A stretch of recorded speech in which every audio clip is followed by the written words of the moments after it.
नमस्कार। मैं डॉक्टर सचिन चित्तावार।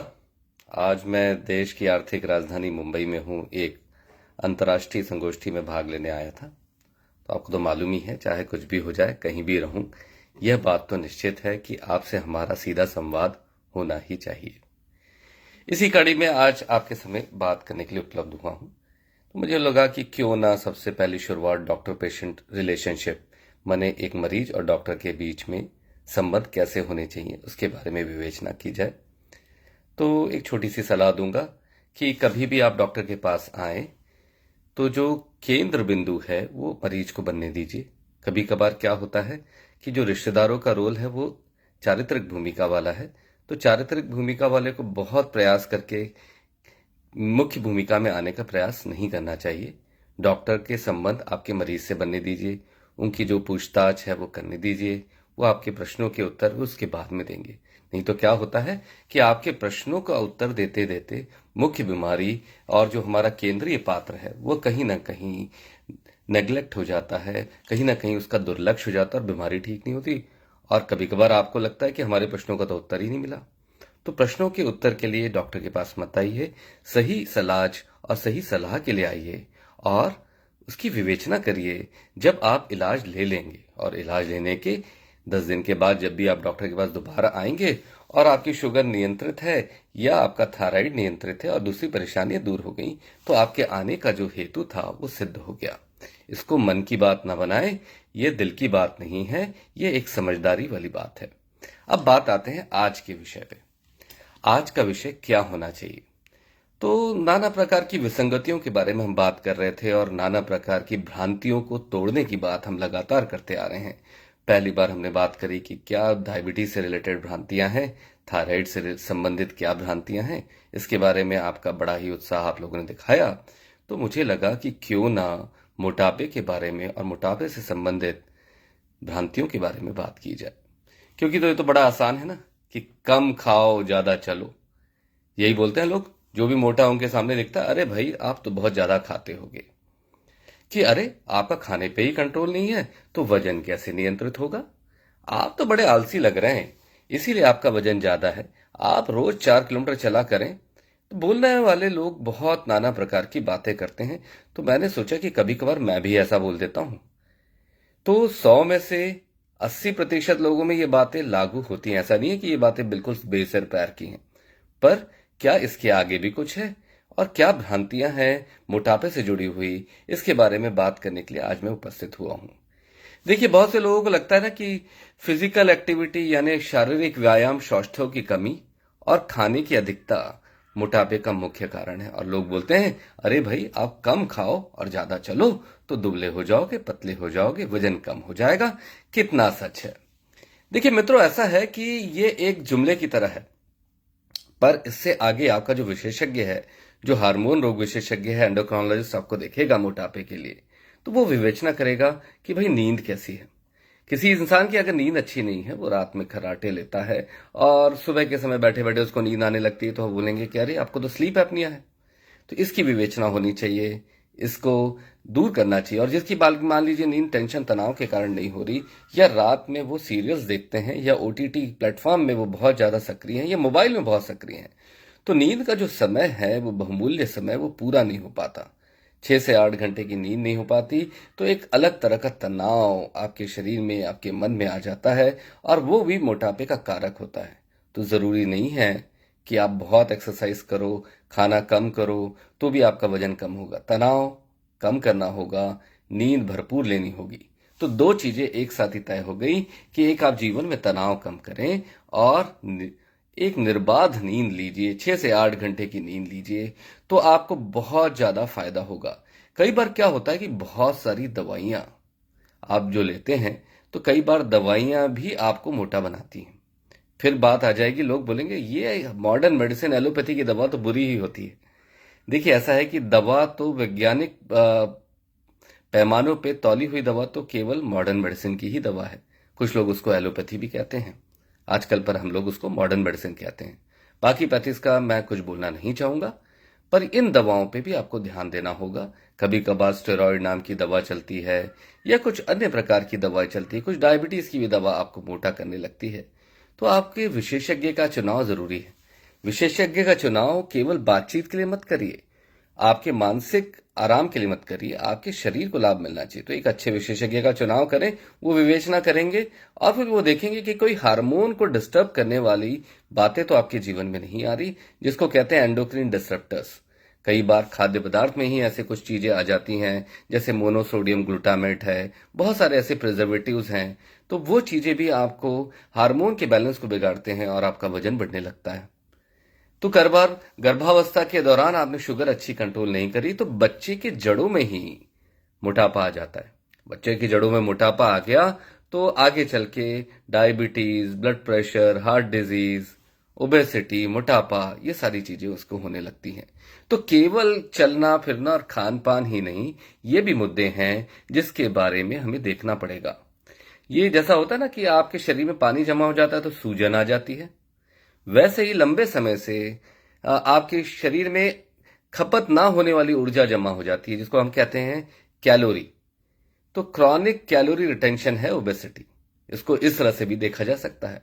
और ये क्रॉनिक कैलोरी रिटेंशन होने के बहुत से कारण हो सकते हैं, केवल शारीरिक शिथिलता या भोजन की अधिकता इसका कारण नहीं है। इसलिए कोई भी मोटा मिले तो ये मत बोलिए कि भाई कम खाइए और ज्यादा चलिए, और भी चीजें हो सकती है। उनको बोलिए कि एक अच्छे हार्मोन रोग के डॉक्टर को दिखाएं, वो विवेचना करेंगे, वो तय करेंगे और उसके हिसाब से आप आगे बढ़िए तो आपको फायदा होगा। लोगों के मन में एक भ्रांति रहती है, जैसे एक भ्रांति, सबसे बड़ी भ्रांति ये है कि भाई ये मोटे लोग तो आलसी होते हैं, ये चलते फिरते नहीं, व्यायाम नहीं करते, इसीलिए इनका वजन बढ़ने लगता है और क्रियाशील कम होने के कारण ये हमसे ज्यादा मोटे हैं। क्या ये सच है? कुछ लोगों में मायने रखता है, कुछ लोगों में सच भी है, पर ये सब पे लागू नहीं होता। कैनेडियन हेल्थ रजिस्ट्री ने एक बड़ी स्टडी की, शोध किया, अभी मैं वही पढ़ रहा था। तो शोध में उन्होंने देखा कि उनके पॉपुलेशन में 15% लोग ऐसे हैं कि जो थोड़ी बहुत क्रियाशील हैं, बाकी बच्चों में लगभग 7%, बाकी सबका जीवन जो ऐसा हो गया है वो शिथिलता की ओर जा रहा है। फिर उन्होंने देखा कि मोटे और दुबली लड़कियों में दिन भर का व्यायाम करने की मात्रा कितनी है। तो उन्होंने जानकर आश्चर्य हुआ कि जो लड़कियां सामान्य से अधिक वजन वाली थीं, जिनको मोटापे के पैमाने पे भी आप तौल सकते थे, वो लगभग 11 से 12,000 कदम दिन में चल रही थी, और जो सामान्य लड़कियां थीं वो लगभग 10,000 कदम चल रही थीं। वैसे इन्होंने लड़कों के इसमें भी देखा, तो उन्होंने पाया कि जो सामान्य लड़के थे वो लगभग 12,000 कदम चलते थे, और जो थोड़े से मोटे थे उनके थोड़े कदम कम थे, लगभग 10,000 के करीब। फिर उन्होंने ये देखा कि जो मोटे बच्चे हैं भले ही 10,000 कदम चल रहे हैं, पर क्योंकि उनका वजन ज्यादा है तो उस 10,000 कदम चलने में ही ऊर्जा की खपत ज्यादा है बनिस्बत जो सामान्य बच्चे हैं। तो कहीं ना कहीं ये पैराडॉक्स, ये एक धुंधल का आ गया कि भाई ये जो बात है ना कि ये मोटे लोग बहुत शिथिल होते हैं, आलसी होते हैं, चलते फिरते नहीं हैं, ये बहुत हद तक सही नहीं पाया गया। इसीलिए इसका आप कभी भी ऐसा हो तो किसी को ये मत बोलिएगा कि तुम तो आलसी हो, तुम दौड़ते नहीं हो, भागते नहीं हो और खाते पीते रहते हो इसलिए मोटे हो। तो ये चीजें है। एक बात और आती है मन में कि भाई मोटापे कम करने का एक ही तरीका है कि खाना पीना जिंदगी भर कम रखिए, दीर्घकालिक भोजन में कमी करिए, तो उससे क्या होगा कि आपका मोटापा हमेशा कंट्रोल रहेगा। क्या यह मिथक है कि सच है? यह भी एक प्रकार की भ्रामकता है। जिन्होंने भी खाना कम करके मोटापा कम किया है, उनमें से 2/3 लोगों का वजन 1 साल में लगभग पहले जैसा हो जाएगा, और लगभग 100% लोगों का 5 वर्षों में भी वजन फिर से बढ़कर उतना ही हो जाएगा।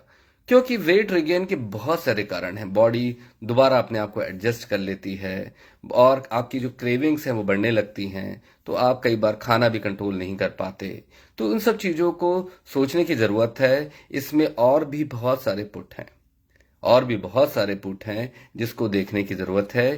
केवल खाना कम करने से लंबे समय तक वजन बना रहे, कम बना रहे, ये संभव नहीं है। ये कुछ लोगों में संभव है क्योंकि इसमें मानसिक पक्ष भी आता है कि एक ही प्रकार से खाना कंट्रोल करते हुए जिंदगी भर सब नहीं कर सकते, वो भी एक चीजें हैं, तो उसके लिए भी आपको करना है।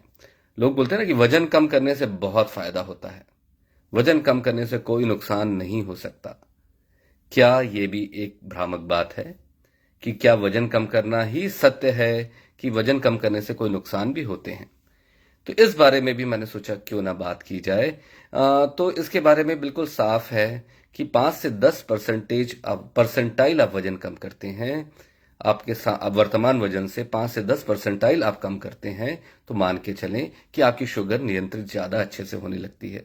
पीसीओडी की बीमारी है तो माहवारी बराबर आने लगती है।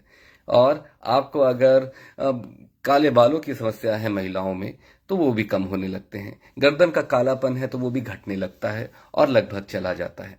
पर क्या होता है कि ज्यादा वजन कम कर लिया, वजन हम लगातार कम कर रहे हैं, लंबे समय तक कम कर रहे हैं, तो उसका कहीं ना कहीं मानसिक दबाव भी पड़ता है। मन भी खराब होने लगता है, कैलोरी रिस्ट्रिक्शन, भूख लगने लगती है, शक्कर कम होने लगती है और हार्मोनल बैलेंस भी कभी कभार बिगड़ने लगता है। कुछ लोगों को मानसिक अवसाद, डिप्रेशन भी होने लगता है, क्योंकि लोग बोलते हैं कि भाई तुम्हारा वजन इसलिए कम नहीं हो रहा कि तुम ज्यादा खाते हो। तो कहीं ना कहीं मानसिक क्लेश भी आने लगता है दिमाग में, और वो क्लेश कहीं ना कहीं आपको डिप्रेशन की तौर पे या अवसाद के तौर पे परेशान करता है। तो इसका ध्यान रखें कि वजन कम करने के लिए वजन एक सीमित दायरा होना चाहिए।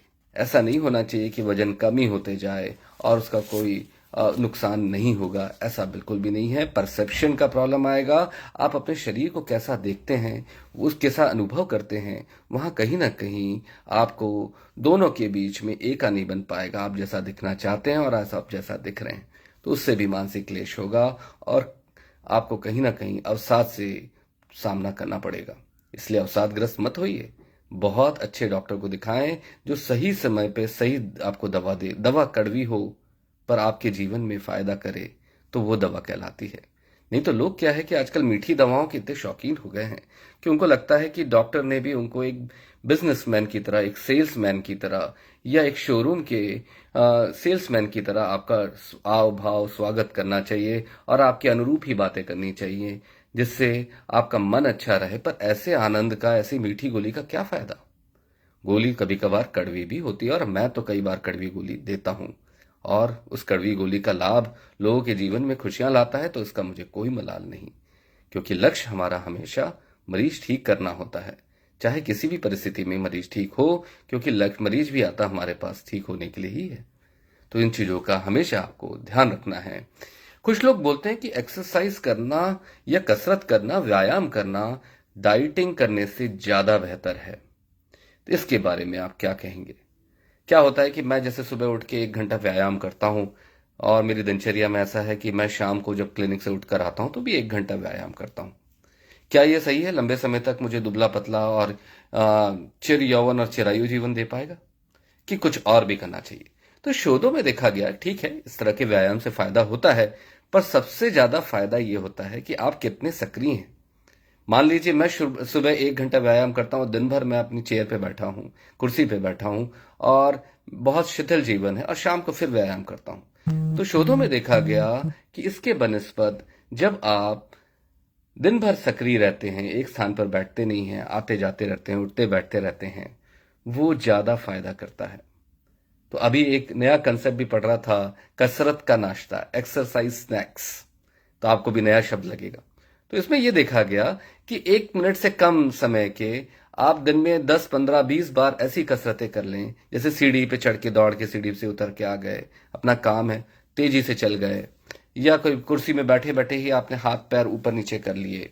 ये जो कसरतें हैं, इसको एक्सरसाइज स्नैक्स कहते हैं। और एक्सरसाइज स्नैकिंग अगर आप करते हैं तो आपके जीवन में वजन और कम करने की संभावना बढ़ती है, बनस्पत आप फिक्स एक रूटीन में, एक दिनचर्या में व्यायाम करते हैं। उससे ज्यादा आप दिन भर व्यायाम के इस तरह के स्नैकिंग या इस तरह की सक्रियता रखते हैं, तो उसमें मोटापे में ज्यादा फायदा होता है। ये बहुत होता है ना कि लोग बोलते हैं कि कोई भी वजन कम कर सकता है। ये तो इच्छा शक्ति का मामला है।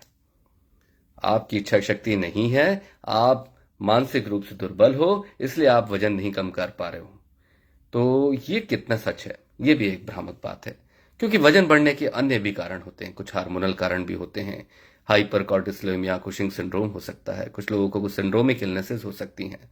तो ये आप एक अच्छे हार्मोन रोग विशेषज्ञ के पास जाएंगे तो वो विवेचना करेंगे, वो देखेंगे कि क्या कारण है, कहाँ गलतियां हो रही हैं, और उसको वो समय रहते दूर करेंगे, तो खुशियां तो आने ही वाली हैं और आएंगी ही, पर उसकी विवेचना सही होनी चाहिए।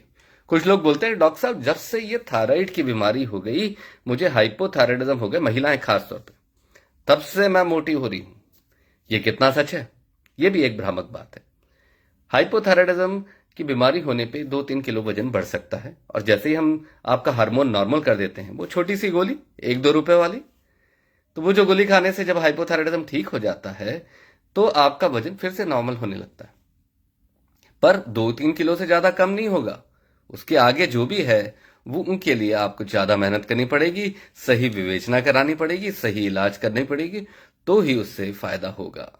तो ओबेसिटी मैनेजमेंट के लिए ये जरूरी है कि पहले आप पेशेंट से पूछिए क्या समस्या है, फिर विवेचना करिए कि भाई कहाँ पे उनकी परिस्थिति, कहाँ मामला रुक रहा है, फिर सलाह दीजिए, फिर सहमति बनाइए कि मरीज ने भी वो इलाज स्वीकार करना चाहिए, और फिर डॉक्टर ने उनकी मदद करनी चाहिए।